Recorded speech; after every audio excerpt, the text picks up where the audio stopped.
मित्रों, जय सियाराम।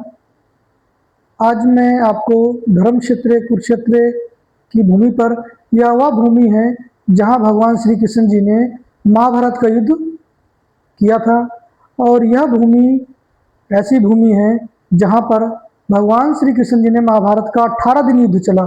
उस 18 दिन के युद्ध में भगवान श्री कृष्ण जी ने ये कहा, भीम को ये कहा कि भीम, जब तक युद्ध हम तभी जीत सकते हैं जो बर्बरीक ने भगवान शिव की तपस्या करके, साधना करके जो है 3 अस्त्र जो है प्राप्त किए हैं। और जब जिसके पक्ष में बर्बरीक होंगे, विजय उसी की होगी, अन्यथा विजय हमारी नहीं होगी।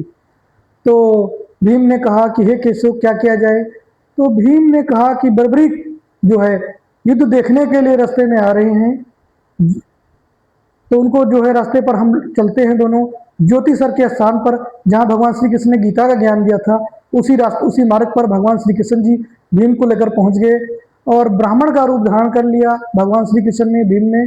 तो ब्राह्मण के रूप में भगवान श्री कृष्ण जी कहने लगे कि हे राजन बर्बरीक, आप महाभारत युद्ध में किसका साथ देंगे। तो बर्बरीक कहने लगा कि मैं उसका साथ दूंगा जो हारेगा, तो मैं उसी के साथ रहूंगा जो हारेगा, उसका साथ दूंगा। तो भगवान श्री कृष्ण जी कहने लगे कि हे राजन, कोई प्रमाण दीजिए कि आप कैसे साथ देंगे। तो सामने ही एक पीपल का वृक्ष था।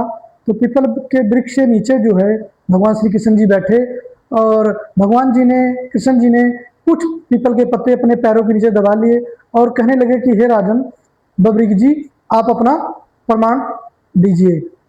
तो जो है बर्बरीक ने जो है अपने गुरु का नाम लिया, भगवान को याद करा और बाण मारा उसकी तरफ, पीपल को। जब पीपल के पत्तों की तरफ बाण मारा तो समस्त आर्यवर्त में जितने भी पीपल के पत्ते थे सब छन्नी छन्नी हो गए। तो भगवान श्री कृष्ण ने कुछ पत्ते अपने पाँव के नीचे छिपा लिए थे और वह बर्बरीक को पता नहीं था।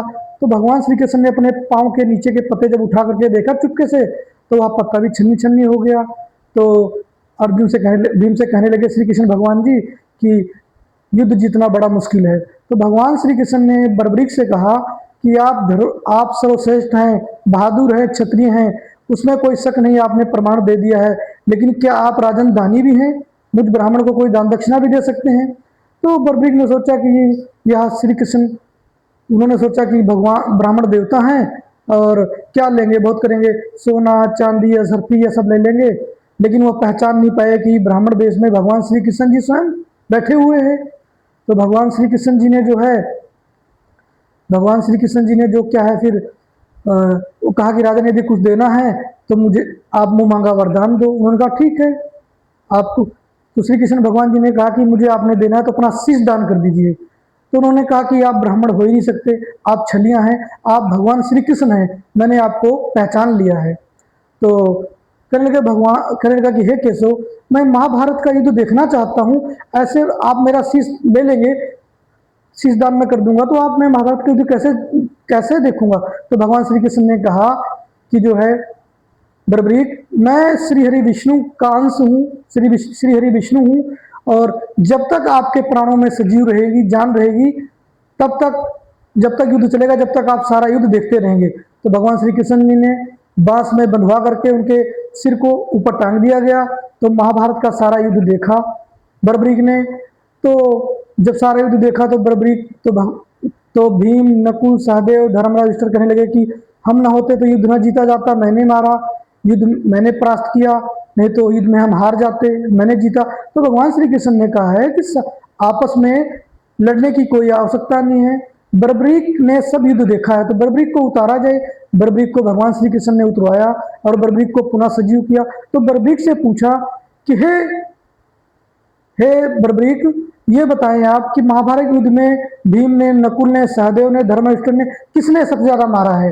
तो कहने लगा कि हे केशव, बर्बरीक हाथ जोड़ कहने लगा, हे केशव, सब लीला तो आपकी थी, भगवान अर्जुन का तीर चलने से पहले आपका सुदर्शन चक्र चल जाता था। युद्ध में 2 ही चीज थी, भगवान श्री कृष्ण जी आपका सुदर्शन चक्र और काली का खप्पर, और तो कोई चीज दिखती नहीं थी। तो यह सब बात सुन करके पांडवों का घमंड चकनाचूर हो गया। तो श्री कृष्ण भगवान जी से कहने लगे कि हे प्रभु, श्री कृष्ण जी से कहने लगे कि हे प्रभु मैं क्या करूं। तो उन्होंने कहा कि आपका कल्याण होगा और आप कलयुग में आप हारे का सहारा, जो पृथ्वी के कलयुग के लोग हार जाएंगे, चारों तरफ से जीवन से निराश हो जाएंगे, जो आपकी शरण में जाएंगे हारे का सहारा, आप खाटू श्याम बाबा के नाम से प्रसिद्ध होंगे। जो आपके शरण में जाएगा उसका उद्धार होगा, बिगड़े काम बनेंगे और जगत का कल्याण होंगे। और आपका नाम जो है कलयुग में हारे का सहारा बाबा खाटू श्याम हमारा के नाम से प्रसिद्ध रहेगा। इसी के साथ मित्रों, ज्यादा कुछ ना कह करके मैं अपनी वाणी को विराम देता हूं। जय श्री श्याम।